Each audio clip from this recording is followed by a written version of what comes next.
రోజుల క్రితం ఒక నయా భారత్ పేరుతో ఒక వీడియో చేశాడు.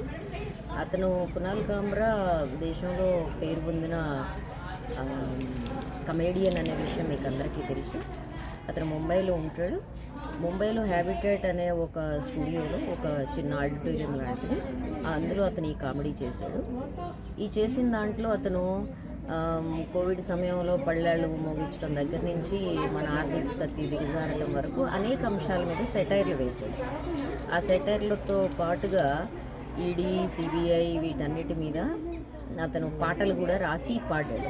అంటే నేను ఒక రూపంలో కాదు, రకరకాల రూపాల్లో నేను విమర్శిస్తాను. ఎందుకు గాయపడే వాళ్ళని ఒక రూపంలోనే ఎందుకు విమర్శించాలి, రకరకాల రూపాల్లో విమర్శిస్తానని పాట రాసి, రకరకాల మీద రకరకాల పాటలు రాసి, చివరికి ఫైనాన్స్ మినిస్టర్ నిర్మలా సీతారామన్ మీద కూడా సెటైర్ పాట రాసి, వ్యంగ్యమైన పాట రాసి పాడాడు. ఇక్కడ మనం అర్థం చేసుకోవాల్సింది ఏంటంటే, కునాల్ కామ్రా లాంటి కమేడియన్స్ అనేక మంది అనేక రకాలుగా అథారిటీ పొజిషన్స్లో ఉన్న వాళ్ళని, అధికారంలో ఉన్న వాళ్ళని వెక్కిరించడం అనేది సర్వసాధారణమైన విషయం. ఇది భారతదేశంలో ఒక ప్రాచీన జానపద సాంప్రదాయం. ఉత్తరాంధ్రలో మనకి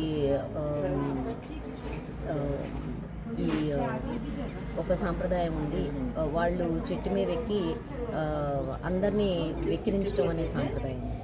అట్లనే మనకి తెలంగాణ ప్రాంతంలో జాంబు పురాణంలో ఇటువంటి క్యారెక్టర్ ఒకటి ఉంటుంది. వాళ్ళు అథారిటేరియన్ పొజిషన్స్లో ఉన్న వాళ్ళందరినీ వెక్కిరిస్తూ ఉంటారు. అందుకని ఈ సెటైర్ కమేడియన్స్ అనేవాళ్ళు ఎవరైతే ఉన్నారో, విదూషకులనండి, హాస్యగాళ్ళనండి, వీళ్ళు సమాజంలో ఉండే లోటుపాట్లని, అధికారంలో ఉండే వాళ్ళ యొక్క వెర్రితనాన్ని లేకపోతే మూర్ఖత్వాన్ని ఎత్తి చూపుతూ ఉంటారు. అట్లాగే అక్బర్ సంస్థానంలో ఉండే బీర్బల్ కానీ, కృష్ణదేవరాయల సంస్థానంలో ఉండే తెనాలి రామకృష్ణ కానీ, వీళ్ళు వాళ్ళ దగ్గర ఉండే రాజుల్ని కూడా తీవ్రంగా విమర్శించారు. ఆ విమర్శించడం అనేది ఒక హాస్య రూపంలో చేసి ఉండొచ్చు. కానీ ఒక హాస్యం వల్ల అటువంటి రాజులు, నిరంకుశులుగా ఉండేవాళ్ళు కూడా వాళ్ళు అఫెండ్ కాలేదు, వాళ్ళు గాయపడలేదు. ఈ హాస్యంలో ఉండే విమర్శని అర్థం చేసుకుని దాని నుంచి వాళ్ళు బయటపడటం కోసం ప్రయత్నించారు. కానీ ఆధునిక ప్రజాతంత్ర భారతదేశంలో హాస్య రూపంలో విమర్శ వచ్చినా కానీ దాన్ని తట్టుకోవడానికి పరిపాలించేవాళ్ళు సిద్ధంగా లేరు. ఇంతకీ కునాల్ కామ్రా అన్నదేంటి? కునాల్ కామ్రా ఏమన్నాడంటే, శివసేన ముందు బీజేపీ ప్రభుత్వం నుంచి బయటకు వచ్చింది, ఆ తర్వాత శివసేనలోంచి బయటకు వచ్చింది, ఆ తర్వాత ఎన్సీపీలోంచి బయటకు వచ్చింది. ఇది చెప్పి అతను ఒక పాట పాడాడు. ఆ పాటలో ఏమన్నాడంటే, తానేకి రిక్షా అది ఇదంతా చెప్తూ, గోహతిలో దాక్కున్నాము అదంతా ఆ ప్రాసెస్ అంతా చెప్తూ, నా కళ్ళతో చూస్తే గనక అతను ద్రోహిలా కనపడతాడు అని ఈ పాట పాడాడు.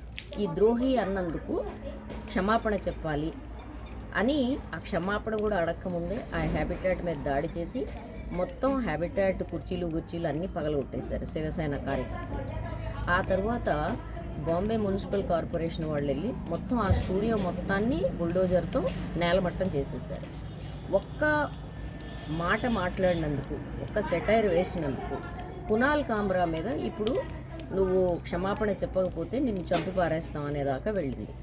ఇక్కడ సమస్య ఏమొస్తుందంటే, ఆ డిప్యూటీ ఉప ముఖ్యమంత్రిగా ఉన్న షిండే కూడా ఒక చర్య జరిగినప్పుడు దానికి ప్రతిచర్య ఉంటుంది అని మాట్లాడాడు. నువ్వు కదా చర్య చేసింది, నువ్వు కదా శివసేన నుంచి బయటకు వచ్చి ద్రోహం చేసింది, మరి ఏ చర్యకి ఏ ఉపచర్య జరగడం వల్ల నువ్వు ఈ పని చేసావు అని అడిగేవాళ్ళు ఎవరూ లేరు.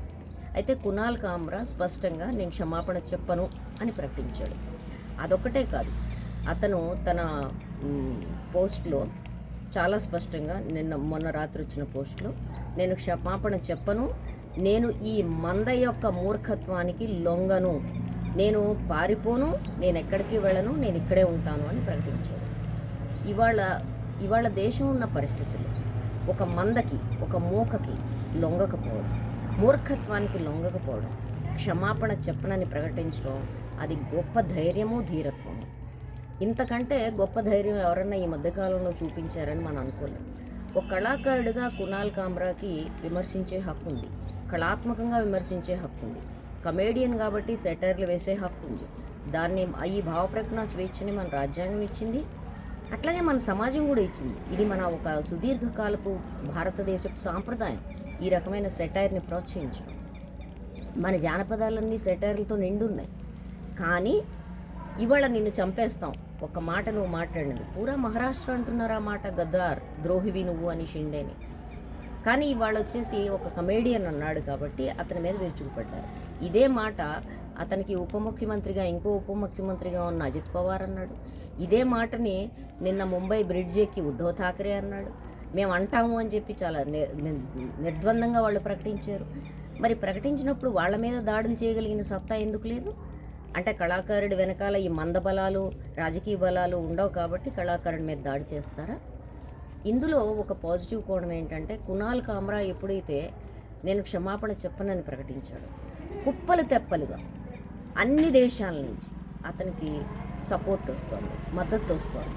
అందరూ అంటున్నారు, నువ్వు నిలబడు, నువ్వు పోట్లాడు, నువ్వు కలబడు, నువ్వు క్షమాపణ చెప్పాల్సిన అవసరం లేదు, నీకు రక్షణ కల్పించడానికి, నీ మద్దతు ఇవ్వడానికి మేము ఉన్నాం అనడంతో పాటు ప్రపంచంలో ఉండే అన్ని దేశాల కరెన్సీలో అతను డబ్బులు కూడా పంపిస్తున్నారు. నీకు డబ్బులు లేకుండా చేస్తారేమో, నిన్ను బతకకుండా చేస్తారేమో, ఇదిగో నువ్వు డబ్బులు తీసుకొని పంపిస్తున్నారు.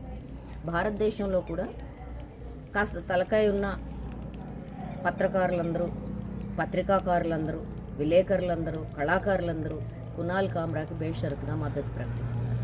అంతేకాకుండా అధికారంలో ఉండి ఈ రకమైన గూండా దాడులు చేసే అధికార మదాన్ని ప్రశ్నిస్తున్నారు.